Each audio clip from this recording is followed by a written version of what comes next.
What kind of items go into a monumental task?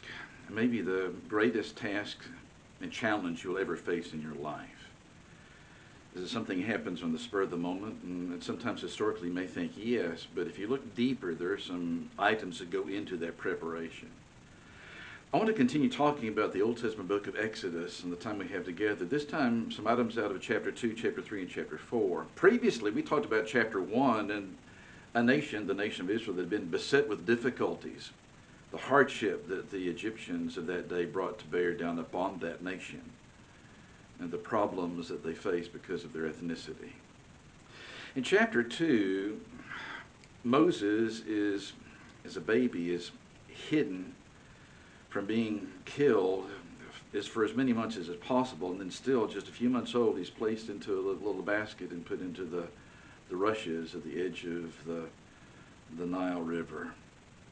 He's found by the daughter of Pharaoh, and she actually hires one of the Hebrew women to serve as a nurse for this baby until he's old enough to be brought to the palace. Little does she know that she actually hires his own mother to take care of him. And the statement's made in chapter 2, beginning in verse 9.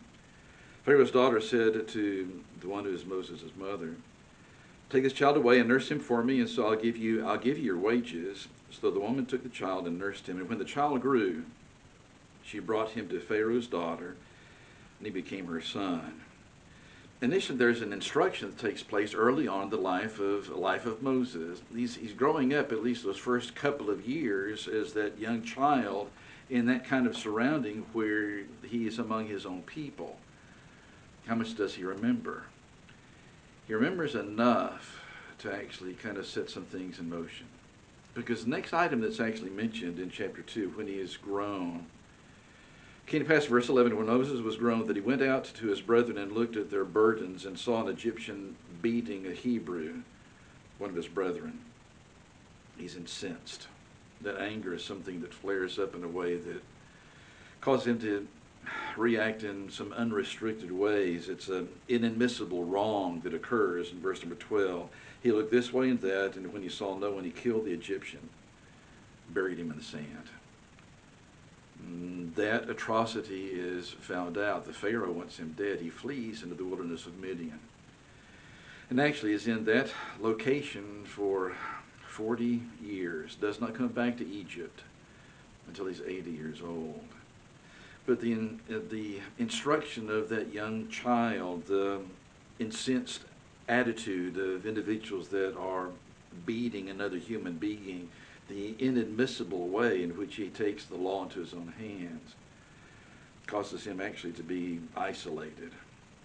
That isolation away from his family, away from Egyptians, actually carrying out a task of watching over livestock in the wilderness. That isolation leads to other things as well. In fact, in chapter 3, as Moses was tending to the flock of his father-in-law, chapter 3, verse 1, he led the flock to the back of the desert, came to Mount Horeb. And in verse number 2, he sees a bush that's on fire, but it's not consumed. It seems like it continues to burn and continues to burn. He makes a statement, "I must turn aside and see this great sight." Verse number 3. What's involved in this isolation is the fact that he's interrupted with something that he is not expecting to encounter. And with that interruption comes an intrigue about this particular sight, and so much so that in verse 4, down through verse number 6, he's included in the whole scene that unfolds. And the statement's made that an angel of the Lord actually speaks to him. And the statement is made in verse number 7. The Lord says, "I've surely seen the oppression of my people who are in Egypt. I've heard their cry because of their taskmasters. I know their sorrows. So come down to deliver them out of the hand of the Egyptians." Verse number 8. And what he says in verse number 9, "I've heard their cry. I've seen their oppression." Verse number 10, "I'm going to send you."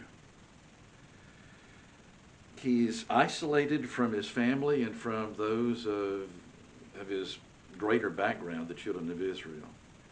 But with that isolation and that kind of thoughtful process of thinking about what has transpired over the years, this kind of sight, this kind of interruption, this kind of intrigue But an instruction in what God has in mind and the statement that I'm going to send you, but he views himself as being insignificant. The statement is made that who am I that I should go to Pharaoh, that I should bring the children of Israel out of Egypt, verse number 11. I can't do this. They don't like me there, even though that was 40 years ago. I'm insignificant. Then the statement is made in verse 13 by Moses, if they ask me who sent you, I'm not going to know your name. So here I am in the presence or being sent by a deity, and I have no idea who you are. So it's not just that I am insignificant, I'm ignorant of the details I really need to possess in order to actually accomplish this task, which you really don't want to do anyway. Insignificant, ignorant. Then in chapter 4, after God starts taking away some of these excuses, he keeps coming up with excuses. In fact, there is a way that he kind of invents excuses. Moses says in verse number 1 of chapter 4, suppose they will not believe me or listen to me. Suppose they're going to say that you haven't heard any kind of message from the Lord, the God of Abraham, Isaac, and Jacob. You're just making this up. One after one excuse is actually given. In verse number 10, he says, I'm really incapable of this. I'm insignificant. I'm ignorant. I'm not going to know what to say. Verse number 10, I am not eloquent. I don't know how to say it. Even if I have the facts, I can't communicate them. God takes care of that problem as well. Finally, verse number 13. O my Lord, please send by the hand of whomever else you may send. I do not want to go. I'm indifferent about this whole problem. Reluctant individual in so many ways. And yet finally down in verse 15 and verse 16, he finally agrees to become involved.